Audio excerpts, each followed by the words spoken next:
Our chronological Bible reading for March 31st is Judges chapters 3 through 5. Today's reading begins with the nations that were left behind by Yahweh to test Israel. Chapter 3 begins, God left these nations in Israel to test all of the Israelites who had not experienced the wars in Canaan. Those who were too young, who had not been through war, God knew that they had to have some struggle in order to level up, to become the men and women He had designed them and was calling them to be. The same is true for us today. God knows that we have to go through some struggle. We have to do the hard thing in order to level up in our own character and in order to level up in the kingdom. We have to do the thing we don't want to do in order to become the person we want to be. Verse 2 says this was to teach them how to fight in battle. Maybe some of the things that you're going through right now, some of the difficulties you're facing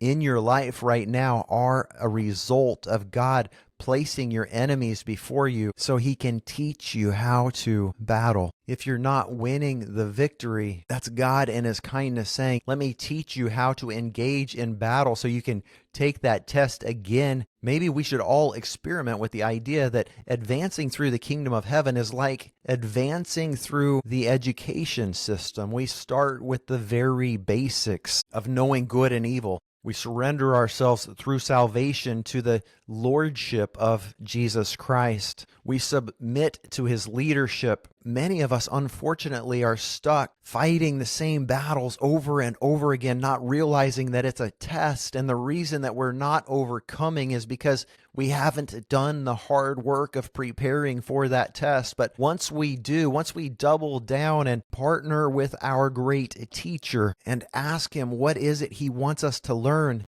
then we can do the hard work of preparing ourselves, of advancing our own character, our own knowledge and insight, learning how to effectively wield the weapons we've been given in the spirit realm. As we do that, we become better equipped. Then we go back and take that test again, and this time we overcome and we move on to the next challenge. We graduate from the 3rd grade to the 4th grade, and we never stop learning as long as our hearts are still beating. The other insight I felt compelled to focus on from today's reading is women in leadership. We are introduced to 2 female biblical characters in these chapters, and both of them deliver Israel in their own way. Jael kills the evil Sisera. She deceives him while he's running for his life. She comforts him until he passes out from exhaustion, and then she kills him while he sleeps on the floor inside her tent. She is hailed as a hero, and she was a hero because she was courageous and she did what needed to be done. Deborah, in the same way, was judging Israel. She was viewed as somebody with respect. She had wisdom. People were coming to her to help them determine how to handle their problems. She had gained quite a name for herself, and even in a culture where women did not lead and women did not hold government positions, she was very much a leader in Israel. She was so wise that people would come up into the hills to find her sitting under a palm tree, and they would present their requests to her, and she would employ the wisdom she had attained from walking with God. Deborah was a woman who was wise because she heard the voice of God and submitted to it. She shared it with other people, and she was known to be a prophetess as a result. No doubt she was meditating on the law of Moses as she had been commanded to do, and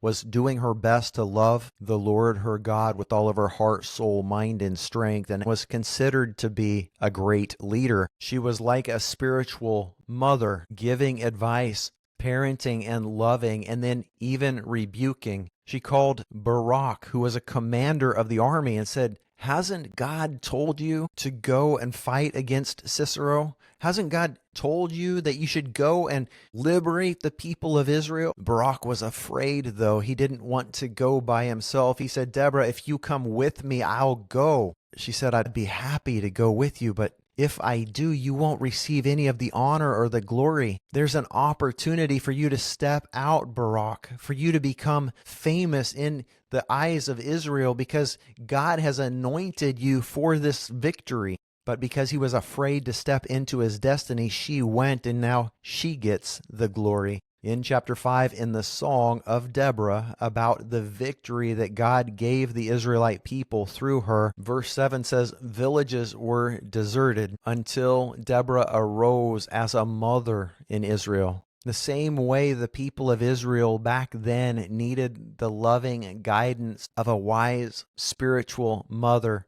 the people of God today need strong, wise, godly women to give spiritual advice, to raise up a generation. God has called and equipped women to lead from the very beginning of creation, when God created Adam and Eve, to reign over the animals of the earth, to be fruitful and multiply. In the same way, God is calling men and women to partner together to accomplish His will in the earth in these days as well. It shows us that God created us equally.